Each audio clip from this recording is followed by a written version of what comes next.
नमस्कार, मेरा नाम है कृष्णा बिस्ट और बहुत बहुत स्वागत है आपका हमारे शो वायरल कट में। सोशल मीडिया पर ऐसे साधु संतों के वीडियो की भरमार है जिन्होंने अपनी अच्छी खासी नौकरी छोड़कर आध्यात्मिकता को अपनाया है। इसी क्रम में प्रयागराज में 12 साल बाद लगे महाकुंभ के बीच एक साध्वी के वीडियोस फोटोज बहुत तेजी से वायरल हो रहे हैं। वीडियो को कुंभ की सबसे खूबसूरत साध्वी कैप्शन के साथ प्रसारित किया जा रहा है। आइए हम आपको बताते हैं कि महाकुंभ 2025 में आई ये साध्वी आखिर कौन है, उनका नाम क्या है, वो क्या करती हैं। दरअसल प्रयागराज में आयोजित महाकुंभ 2025 में पहुंची जिन साध्वी की सुंदरता के चर्चे हैं उनका नाम हर्षा रिछारिया है, जो भोपाल की रहने वाली हैं और मौजूदा समय में वो उत्तराखंड में रहती हैं। हर्षा रिछारिया काफी ज्यादा एक्टिव भी रहती हैं। हर्षा रिछारिया के इंस्टाग्राम पर लाखों में फॉलोअर्स हैं। उनका अपना यूट्यूब चैनल भी है जो 21 जनवरी 2019 को ट्रैवलर हर्षा के नाम से क्रिएट किया गया था। इंटरनेट पर हर्षा के एक से एक फोटो वीडियो हैं। हर्षा के साध्वी बनने को लेकर जानकारी मिलती है कि आचार्य महामंडलेश्वर स्वामी कैलाश नंदगिरी जी महाराज की वो शिष्य हैं और उनको साध्वी बने केवल 2 साल ही हुए हैं। हर्षा रिछारिया के सोशल मीडिया अकाउंट को देखकर लगता है जैसे वो एक सोशल मीडिया इन्फ्लुएंसर के तौर पर काफी फेमस हैं। हर्षा के इंस्टा अकाउंट पर एंकर हर्षा रिछारिया लिखा हुआ है। हर्षा साध्वी बनने से पहले एक मॉडल भी रह चुकी हैं। इसके अलावा एक सेलिब्रिटी एंकर के रूप में भी अपनी पहचान बना चुकी हैं। हर्षा अपने साध्वी बनने के पीछे की वजह बताती हैं कि सुकून की वजह से उन्होंने तय किया कि साध्वी बना जाए। हर्षा बताती हैं कि वो 30 साल की हैं। पहले वो मेकअप आर्टिस्ट और योगा प्रशिक्षक के रूप में भी काम कर चुकी हैं। सोशल मीडिया पर वायरल वीडियो में दिखता है कि कोई उनसे सवाल कर रहा है कि आप कहां से आई हैं, जिसके जवाब में साध्वी कहती हैं कि वो उत्तराखंड से आई है। उन्होंने बताया कि वो आचार्य महामंडलेश्वर जी की शिष्य भी हैं।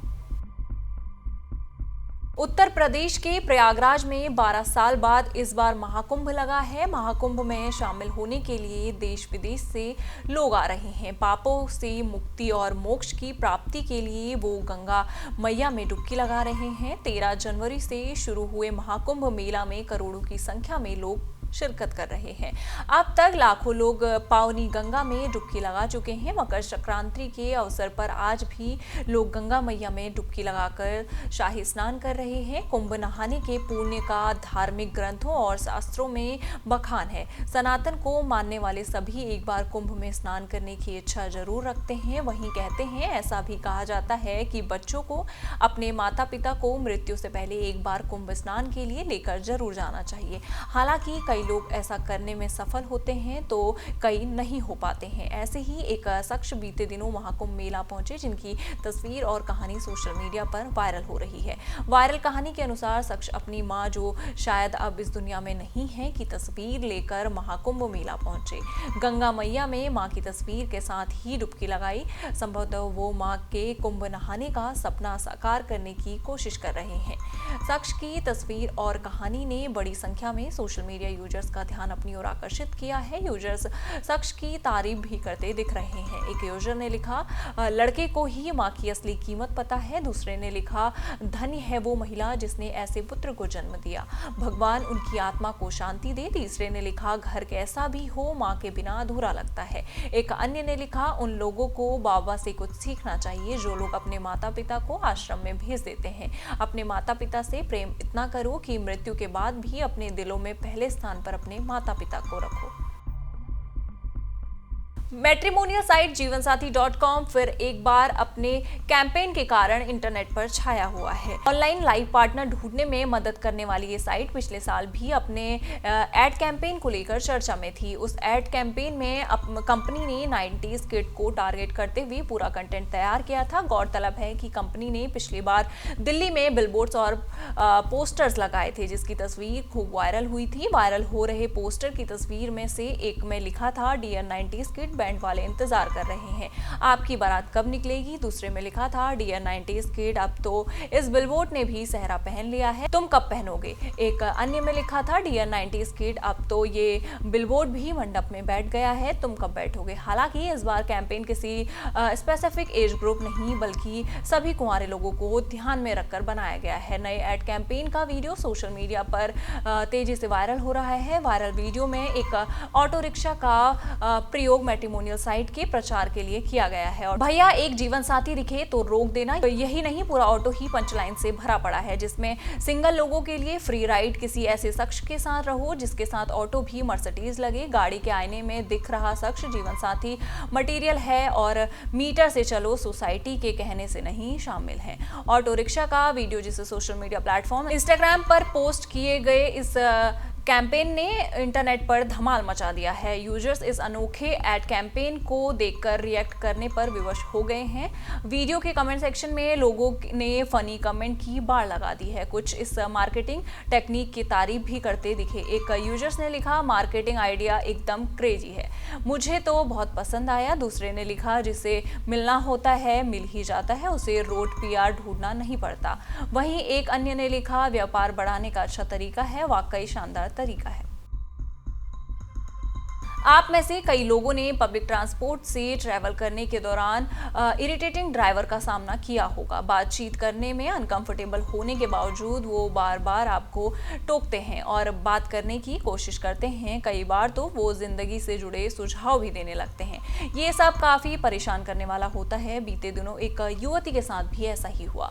युवती ने अपना अनुभव रेडिट पर शेयर किया, जो देखते ही देखते वायरल हो गया। युवती ने पोस्ट में दावा किया उसे कैब ड्राइवर ने शादी करने की सही उम्र के बारे में अनचाही सलाह दी थी। इस पोस्ट ने सोशल मीडिया यूजर्स में गुस्सा और चिंता फैला दी। अपनी पोस्ट में उसने दावा किया कि ड्राइवर ने उसके इग्नोर करने के बावजूद उससे बात करना जारी रखा। लड़कियों को 19 साल की उम्र में शादी कैसे करनी चाहिए, इस पर एक लंबा लेक्चर दिया और उससे कहा कि वो शादी करने की उम्र की लगती है। युवती ने कहा कि वो आमतौर पर ड्राइवर से ज्यादा बातचीत किए बिना कैब में जाते वक्त गाने सुनने लगती है। फिर भी इस बार ड्राइवर ने उससे बात करना जारी रखा। बहुत पर्सनल सवाल पूछे, जिसमें ये भी शामिल था कि क्या वो शादीशुदा है। युवती ने कहा उसने मुझे एक लंबा लेक्चर देना शुरू कर दिया कि लड़कियों के लिए 18-19 साल की उम्र में शादी करना कितना ज़रूरी है और मैं कैसे साफ तौर पर शादी करने लायक उम्र की लगती हूँ। और आगे कहा कि जब उसने जवाब देना बंद कर दिया तब भी वो शादी की सही उम्र के बारे में बड़बड़ाता रहा। उसने अपनी पोस्ट समाप्त करते हुए पूछा, कैसे कोई भी आदमी किसी पूरी तरह से अनजान युवती को ये सलाह देने में सहज महसूस कर सकता है कि उन्हें क्या करना चाहिए और कब शादी करनी चाहिए। सप्ताह की कितनी शानदार शुरुआत हुई। पोस्ट के कमेंट सेक्शन में रेडिट यूजर्स ने रिएक्ट किया। एक यूजर ने लिखा, प्लीज़ उसे कम रेटिंग दें और अगर आपने ऐप के जरिए कैब बुक की है तो कस्टमर केयर से चैट कॉल करके पूछें कि क्या हुआ। अगर ये आपकी कंपनी की कैब थी तो कृपया एचआर को बताएं। मैं समझता हूँ कि आप उसे नुकसान नहीं पहुंचाना चाहते, लेकिन ये भी उतना ही महत्वपूर्ण है कि वो पेशेवर बने रहें और अपने ग्राहकों को ऐसी स्थिति में ना डालें। जब वो ऐसा कर रहा था तब वो अपनी ड्यूटी पर था। इस पर युवती ने जवाब दिया, हाँ मैंने सपोर्ट को सूचित किया है और उसे कम रेटिंग दी। मैं आमतौर पर ऐसा नहीं करती, लेकिन इस बार तुम शादी करने के लिए पर्याप्त उम्र की हो, तुम शादी क्यों नहीं कर रही वाली बकवास थोड़ी ज़्यादा थी। एक अन्य ने सजेशन दिया, अनचाही सलाह से निपटने के लिए उसके जीवन पर अनचाही सलाह दें। उसके जीवन के विकल्पों, नौकरी, स्थिति आदि पर सवाल उठाकर उन्हें उनकी ही चाह में उलझा दें। और अंत में ये भी जोड़ें, जब कोई व्यक्ति जो आपको नहीं जानता आपको उपदेश देने की कोशिश करता है तो ये बहुत कष्टप्रद होता है ना, इसलिए हमें अपने काम से मतलब रखना चाहिए। एक तीसरे ने कहा, मेरा रिएक्शन म्यूजिक की आवाज़ बढ़ाने और इसे और भी ज़्यादा इग्नोर करने की है। ज़्यादातर ड्राइवर या तो हार मान लेंगे या बदतमीज युवाओं के बारे में बड़बड़ाने लगेंगे। इन सारी खबरों पर आपका क्या कहना है, आप हमें कमेंट सेक्शन में ज़रूर बताइएगा और इसी तरह की देश दुनिया की खबरों के साथ जुड़े रहने के लिए देखते रहिए हमारे साथ जनसत्ता।